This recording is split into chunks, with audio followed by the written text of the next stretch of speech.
थंडी म्हटलं की पहिला जर कोणतं फळ आठवलं तर ते म्हणजे आवळा. तर थंडीमध्ये आपल्याला आवळा हा नॅचरलीच अवेलेबल असतो. तर आवळ्याचे आपल्या शरीरासाठी खूप सारे फायदे आहेत. तो दिसायला जरी छोटासा दिसत असला तरी त्याचे फायदे हे खूप जास्त प्रमाणात आहेत.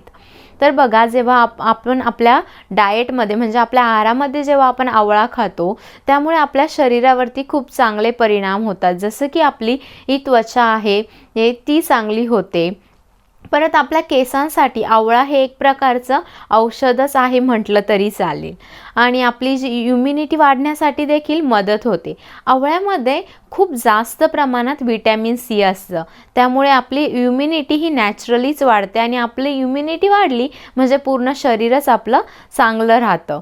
तर आपण आवळा जर आपल्याला आता आहे पॉसिबल आहे, आता थंडी आहे म्हणून नॅचरली मिळतो, तर प्रयत्न करायचा आहे की ॲटलिस्ट थंडीमध्ये तरी रोज एक छोटासा आवळा खाण्याचा.